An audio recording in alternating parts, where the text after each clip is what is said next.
السلام علیکم، امید ہے مزاج پر خیر ہوں گے، اپنا راس پڑوس کا ڈھیر سارا خیال بھی رکھ رہے ہوں گے۔ آپ کی میڈیا میں خوش آمدید ناظرین۔ یہ منظر ہے دارالقرآن فیصل آباد کی اختتامی تقریب کا، سالانہ تقریب کا۔ سالانہ تقریب یہ وہ تقریب ہوتی ہے جس میں مدرسہ اپنا پورا مغز دکھاتا ہے کہ ہم نے پورے سال کیا کام کیا ہے، اپنا پورا خلاصہ وہ دکھاتا ہے، عوام کے سامنے پیش کرتا ہے۔ اور چونکہ یہ مدارس لوگوں کی عطیات، صدقات، زکوٰۃ ہی سے چلتے ہیں، تو ان لوگوں کو بھی دکھانا پڑتا ہے کہ آپ لوگوں کا پیسہ جو ہے، آپ لوگوں کی محنت، آپ لوگوں کی کمائی یہ بے جا نہیں گئی ہے، یہ ہے آپ لوگوں کے سامنے۔ آپ لوگوں کی جو محنت تھی، ہماری جو محنت ہے وہ رنگ لائی ہے، وہ آپ کے سامنے ہے۔ اتنے علماء وہ مدارس سے فاضل ہو رہے ہیں، دور حدیث پڑھ رہے ہیں، عالم بن گئے ہیں، اور اتنے طلباء قرآن شریف حفظ کر چکے ہو، اور اتنے جو ہے ناظرہ پڑھ چکے، تمام جو خدمات ہیں مفتی بن چکے ہیں۔ مدرسہ، ہر مدرسہ اپنے حساب سے وہ پیش کرتا ہے، تقریباً ہر مدرسے میں یہ تقریب ہوتی ہے۔ تو اسی طرح کا ایک منظر دارالقرآن فیصل آباد کا تھا۔ چونکہ وہ بڑا مدرسہ ہے تو بڑی تقریب، اور بڑی تقریب میں بڑے ہی لوگ ہوتے ہیں، تو یہ بھی اسی طرح کا ایک تقریب تھی۔ حنیف جالندری صاحب جو وفاق المدارس عربیہ کے ناظم ہے، اور طویل عرصے سے یہ ناظم چلے آ رہے ہیں، اپنی سیٹ پہ یہ ماشاءاللہ براجمان ہے، اور بڑے ہی کامیابی سے یہ وفاق المدارس کی نظامت کو سنبھالے ہوئے ہیں، اس کی ناؤ کو پار لگا رہے ہیں۔ تو منظر ہے مولانا حنیف جالندری صاحب وہ بیان کر رہے ہیں، اور ان کا بیان ماشاءاللہ بڑا ہی جاندار ہوتا ہے، بڑا ہی ولولہ انگیز، جوش و جذبے سے بھرپور ہوتا ہے۔ اور وہ اپنی اسی جوبن میں ہے کہ مولانا طارق جمیل صاحب آتے ہیں۔ جب مولانا طارق جمیل صاحب آتے ہیں تو مولانا طارق جمیل صاحب ان سے مائک لے لیتے ہیں۔ تو یہ منظر جو ہے یہ کسی کو اچھا لگا اور کسی کو برا، اور جب یہ ویڈیو سامنے آئی تو اکثر لوگوں نے یہی ماشاءاللہ حسن ظن قائم کیا کہ یہ دیکھیے علماء کی بے تکلفی، ایک دوسرے اتنے بے تکلف ہے کہ ایک عالم بیان کر رہے ہیں، دوسرے عالم آئے مائک لے لیا، خود مائک لیا۔ ویڈیو آئے دن، گزرتے دن کے ساتھ 2-3 دن اس کو ہو چکے ہیں، ویڈیو سامنے نئی ویڈیو، کیونکہ ہر ایک بندے کے پاس موبائل ہے، اور ہر ایک تقریباً ویڈیو بنا رہا ہوتا ہے، تو کبھی اس زاویے سے آ رہی ہے، کبھی اس زاویے سے آ رہی ہے، کبھی پیچھے سے آ رہی ہے، کبھی سامنے سے آ رہی ہے، ہر ایک اپنی ویڈیو سامنے پیش کر رہا ہے، معاملہ مزید واضح ہوتا جا رہا ہے۔ تو جب ویڈیو سامنے آئی تو لوگوں نے یہی کہا کہ ماشاءاللہ علماء کی بے تکلفی ہے، لیکن میں نے اس وقت بھی کہا ایک صاحب سے، میں نے کہا یہ آپ جب دیکھیں گے کہ یہ بے تکلفی تھی یا بےعزتی، ایک عالم کی ایک دوسرے عالم کے ساتھ بے تکلفی تھی یا بےعزتی، اس میں بیک گراؤنڈ میں جانا پڑے گا، ہمیں پس منظر میں جانا پڑے گا، آیا ان کی بے تکلفی ہے بھی یا نہیں۔ اور یہ عالم مثال کے طور پر میرے کسی کے ساتھ کوئی تعلق ہے، میں اس کے ساتھ بات کرتا ہوں، اس طرح کے انداز میں وہ ذو معنی جملہ ہوتا ہے، تو اسے دیکھا جائے گا کہ یہ بے تکلفی پر مبنی ہے یا اس کی بےعزتی ہے۔ تو اس میں یہی ہو کہ ہمارے تعلق کی نوعیت کیا ہے۔ اگر ہم واقعی اس طرح کے دوست ہیں تو اسے بے تکلفی میں محمول کیا جائے گا، لیکن اگر ہمارا کوئی تعلق اس طرح کا بے تکلفی والا نہیں ہے، ماضی میں ہمارا کوئی تعلق نہیں رہا ہے، ہماری کوئی جان پہچان نہیں ہے، یا اگرچہ مولانا حنیف جالندری صاحب، مولانا طارق جمیل صاحب کافی جگہ، کافی مجالس میں ساتھ رہے، لیکن ہم مولانا طارق جمیل صاحب کا تھوڑا سا بیک گراؤنڈ دیکھیں گے، ابھی مزید میں حوالہ جات آپ کو دوں گا، ریفرنس دوں گا کہ اس میں مولانا طارق جمیل صاحب کی علماء کے ساتھ کس طرح کا رویہ ہے۔ یہاں بھی وہی رویہ پیش آیا۔ جب جیسے ہی میں نے دیکھا مجھے بہت ہی تکلیف ہوئی کہ مولانا طارق جمیل صاحب جو تواضع پہ، جو عاجزی پہ لیکچر دیتے تھک جاتے ہیں، بیانات کرتے کرتے تھک جاتے ہیں، ان کے سامنے اس طرح کا رویہ، تو اب یہ معاملہ بالکل واضح طور پر سامنے آ چکا ہے کہ یہ آیا بے تکلفی پر مبنی تھا یا حنیف جالندری صاحب کی بےعزتی تھی۔ تو یہ واقعہ جو محتمم ہے دارالقرآن فیصل آباد کے، ان کے صاحبزادے سے پوچھا ہے مولانا اسحاق عالم صاحب نے۔ مولانا اسحاق عالم صاحب خود بھی بہت بڑی شخصیت ہے، بہت بڑی جگہ سے وہ فاضل ہے، اور بہت بڑی جگہ وہ امام ہے، اور کراچی یونیورسٹی کے لیکچرار ہے۔ انہوں نے مدرسہ دارالقرآن فیصل آباد کے منتظمین سے بات کی اور ان سے واقعہ جانا، اور پھر اس کے بعد انہوں نے فیس بک پہ لکھا ہے۔ آئیے ان کی تحریر ملاحظہ کرتے ہیں، اندر کی کہانی آپ کے سامنے لاتے ہیں۔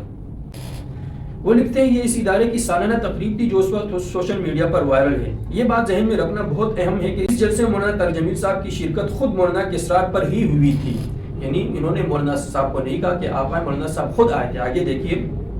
مولانا نے خود فون کر کے مولانا عزیز الرحمان رحیمی صاحب جو اس مدرسے کے محتمم ہیں ان سے پوچھا کہ جلسہ کب ہے۔ مولانا رحیمی نے بتایا کہ حضرت جلسے میں وقت تنگ ہوتا ہے، اس لیے آپ کو ہم ختم بخاری کی تقریب میں بلائیں گے، اس میں آپ نہ آئے آپ جب ہماری تقریب ہوگی ختم بخاری شریف اس میں آئے، لیکن مولانا نے اصرار کیا کہ نہیں، ختم بخاری نہیں، جلسہ ہی ٹھیک ہے، میں جلسے میں ہی آؤں گا۔ مولانا عزیز الرحمان رحیمی کے پاس انکار کی کوئی گنجائش نہیں تھی۔ اس تقریب سے ایک روز قبل مولانا طاہر جمیل صاحب نے مولانا عزیز الرحمان رحیمی کو فون کیا اور پوچھا کہ میرا بیان کس وقت ہے۔ مولانا رحیمی نے بتایا کہ 2:45 سے لے کر 3:20 تک آپ کا وقت طے پایا ہے۔ تقریب والے دن مولانا 2:15 بجے پہنچ گئے۔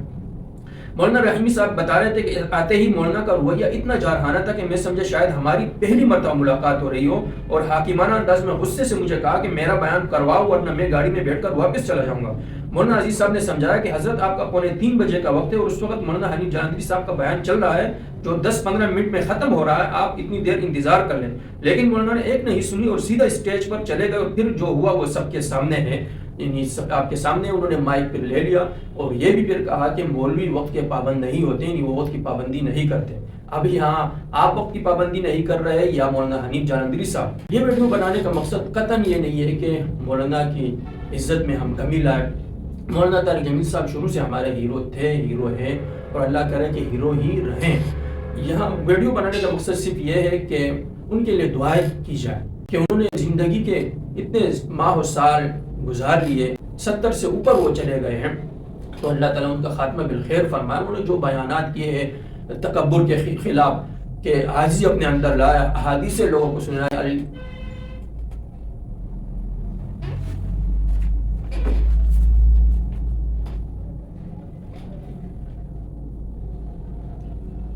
حدیث سنائی، لا يدخل الجنت من کان فی قلبہ مثقال ذرۃ من کبر، جس کے دل میں ذرہ برابر، رائی برابر تکبر ہوگا وہ جنت میں داخل نہ ہوگا۔ الکبریاء ردائی والعظمۃ ازاری فمن نازعنی واحدا منہما عذبتہ، کہ الکبریاء ردائی، تکبر میری چادر ہے، والعظمۃ ازاری، اور بزرگی میرا ازار ہے، ومن نازعنی واحدا منہما، جو شخص ان دونوں کے بارے میں مجھ سے جھگڑا کرے گا، عذبتہ، میں اسے عذاب دوں گا، میں اسے عذاب میں مبتلا کر دوں گا۔ یہ اللہ تعالیٰ کی صفات ہے تکبر، اور ہم یہ کہتے ہوئے بہت ہی تکلیف ہو رہی ہے کہ آپ جو ہے نا اس مرض میں مبتلا ہے۔ ہم آپ کو دیکھتے ہیں، آپ جا رہے، ایک طالب علم آپ کے سامنے آتا ہے، ہاتھ بڑھاتا ہے، اتنی عاجزی سے، اتنی انکساری سے، اتنی محبت سے، آپ اس کا ہاتھ بھرے دھکیل دیتے۔ آپ کے چلنے کا انداز کیسے ہے؟ یہ آپ ہمارے اپنے ہیں، اس لیے ہم آپ سے یہ گلے شکوے کر رہے ہیں۔ آپ تک یہ ویڈیو پہنچ جائے، آپ سوشل میڈیا پر ہیں، آپ کے اپنے اکاؤنٹس ہیں، آپ کے لوگ ہیں، وہ آپ تک بات پہنچائے۔ دو مقصد یہی ہے میرے ویڈیو کا، کہ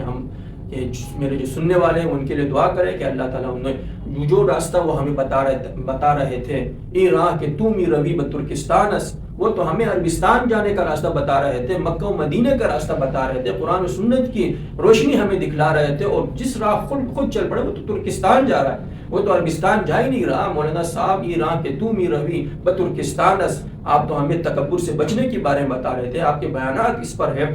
اور خود آپ کس ڈگر پر چل پڑے ہیں۔ ہمیں بہت ہی افسوس ہو رہا ہے، آپ ہماری محبت اب بھی آپ کے ساتھ ہے۔ میری عادت ہے کہ کسی بندے کی ایک برائی دے کر اس کی تمام خوبیاں ایک طرف سے ایک سائڈ پہ نہیں کر دیتا، کھڈے لائن نہیں لگا دیتا، میں اسے بھی دیکھتا ہوں۔ آپ کی وہ تمام صفات، اتنے لوگ آپ کے ہاتھ پر ایمان لائے، حلقہ بگوش اسلام ہوئے، اور جو مسلمان تھے اور راہ سے بھٹک گئے تھے وہ دین کی طرف پھر متوجہ ہوئے، انہوں نے پھر لوگوں کی زندگیاں بدلی، اور یہ 1-2 نہیں، شاید ان کی تعداد اگر میں لاکھوں میں کہوں تو مبالغہ نہیں ہوگا، کیونکہ یہ وہ دور ہے کہ ایک تقریر،